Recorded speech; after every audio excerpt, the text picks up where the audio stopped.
Kuantan, state capital of Pahang, located on the East Coast Peninsula, used to be known as Teruntum Village. The Kuantan River spans from Sungai Lembing to the South China Sea. Teruntum Complex, the oldest shopping mall in Pahang. Teruntum Tower, completed on the 3rd of September 2019, now stands as the tallest tower in East Coast. And lastly, Masjid Sultan Ahmad Shah, the biggest mosque in Pahang, opened in 1994.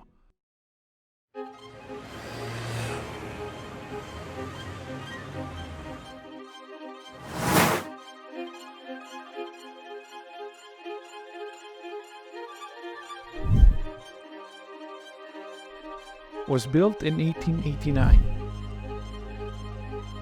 Owned first by the British Empire as a rest house until the 1900s. Later owned by a group called as KRC, Kuantan Recreational Club. Tourist Information Center was one of the few buildings that's still intact from the British colonization. Only after that, it was established as a tourist info center for Kuantan. We are talking about vernacular architecture and things like that. What is the meaning of this? Because we always see this in the newspaper and things like that. Vernacular, a lot of vernacular things that ought to be retained. See all this? Today, you see this one, this building, today is still there, you know. The architecture style of the building is mainly influenced by the British, specifically Tudor architecture. The building has had few major and minor restorations along the years. Moreover, other than tourists, the center is also a hot hangout spot for drug addicts, drunkards, and many more. Pemilik yang first bangunan ni adalah semasa jajahan Inggeris dulu. Tu yang first. So selepas daripada tu barulah diambil oleh kerajaan negeri lah. Tourist Information Center is a mixture of Malay and Tudor architecture.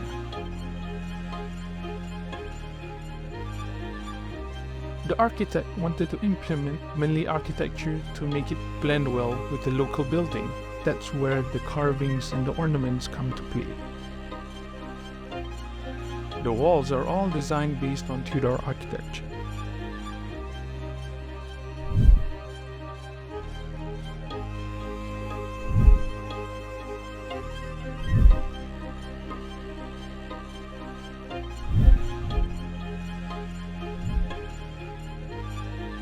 As a clubhouse, it was once equipped with other main facilities, open for public.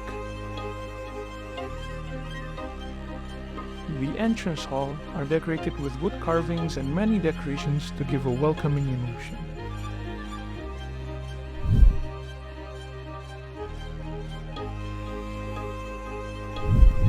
The building is now being used as an event hall. Doorknobs and hinges are all restored to the current era.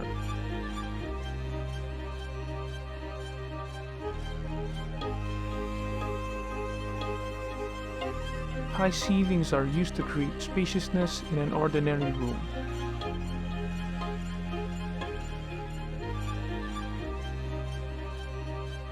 Surrounded by windows to allow light to enter the building. The hall is able to accommodate a maximum of 30 people.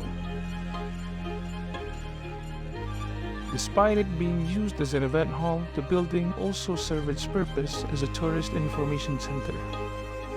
The stumps that supports the building are all made of concrete of different shapes. As for the beams and columns, they are all made from timber.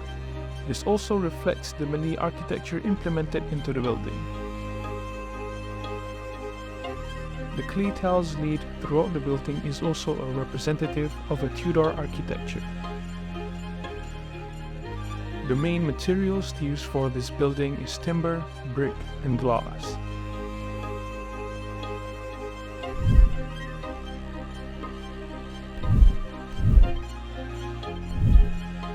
wall panels are all custom and of different dimensions. Besides serving a purpose as a dining hall, it used to be an office for KRC. The area is slightly lowered to have a comfy feeling. Nevertheless, the carvings are also a resemblance of the Malay architecture. The building is considered as a heritage building. That is why the building stays up and is taken care of throughout the years since the British colonization.